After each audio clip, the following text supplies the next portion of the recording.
Gong KPU telah berbunyi. Pertanda kontestasi politik mulai berjalan.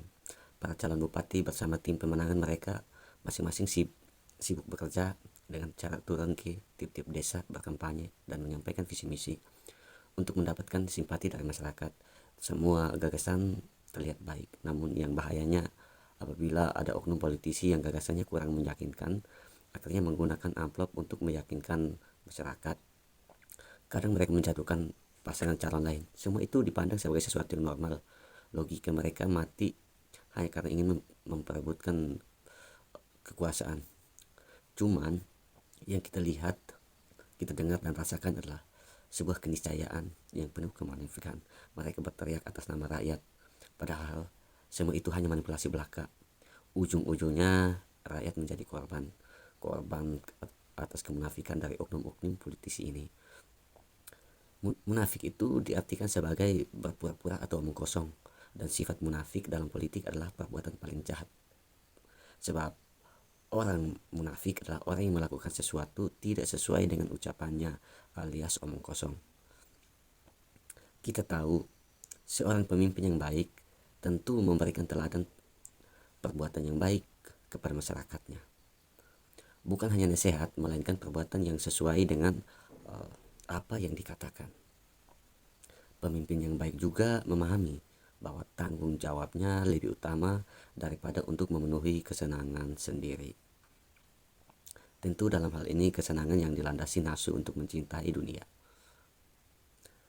Pemimpin yang baik lebih mencintai dan mengutamakan kepentingan masyarakat karena dia sadar bahwa tatkala diberi amanah sebagai pemimpin, di hatinya berkata bahwa dirinya adalah pelayan.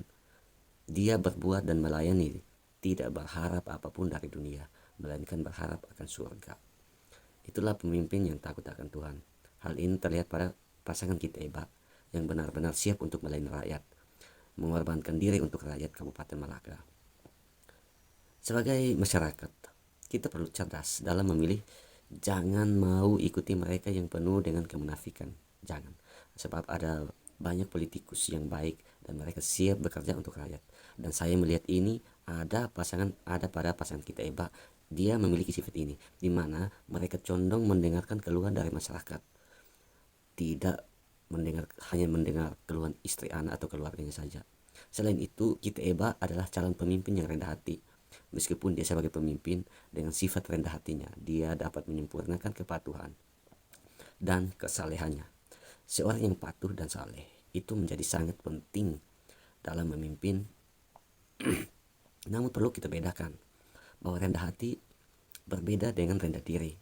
Rendah hati bagi kaum yang termarginalkan merupakan sebuah sikap atau kebiasaan sehari-hari.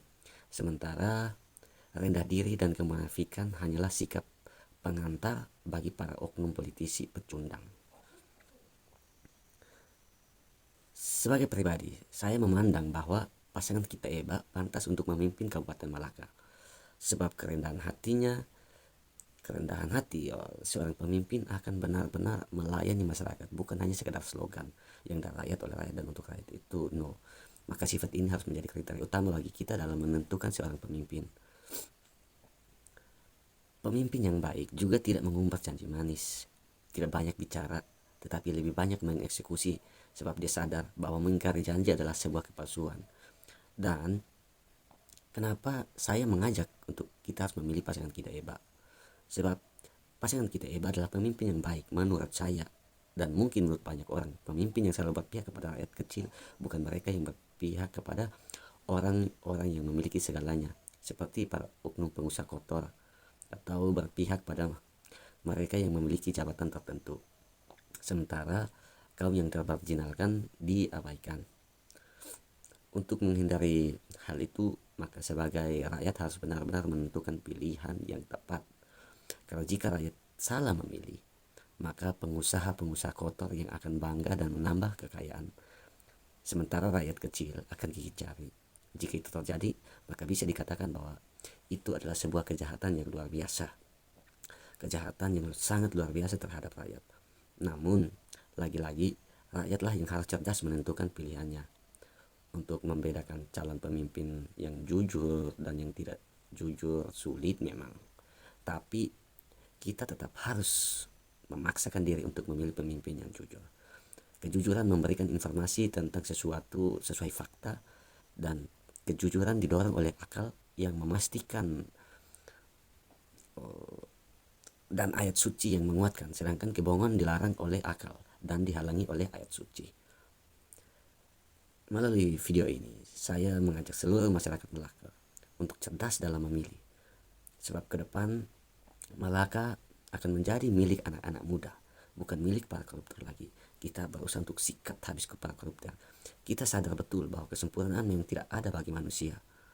Yang ada di bawah matahari ini tidak ada manusia yang sempurna. Namun, saya mengutip apa kata Romo Magdi Suseno. Dia pernah mengatakan begini, adanya pemilu bukan untuk memilih yang terbaik, melainkan mencegah yang terburuk berkuasa.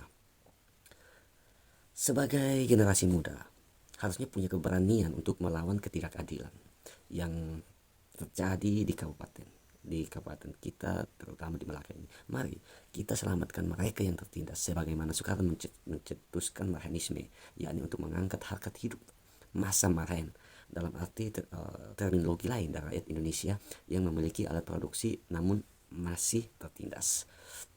Saya melihat semua itu ada pada kita, Pak. Saya mengenal sosok Kim To Ulin. Saya mengenal dia sejak lama. Sudah sejak lama saya mengenal beliau. Dan sudah sepantasnya kali ini beliau memimpin Kabupaten Melaka. Beliau adalah orang yang sederhana, orang yang rendah hati, dan orang yang tidak pernah pilih kasih. Semua rakyat siapapun bisa bertemu dengan beliau, karena baginya rakyat adalah segala-galanya.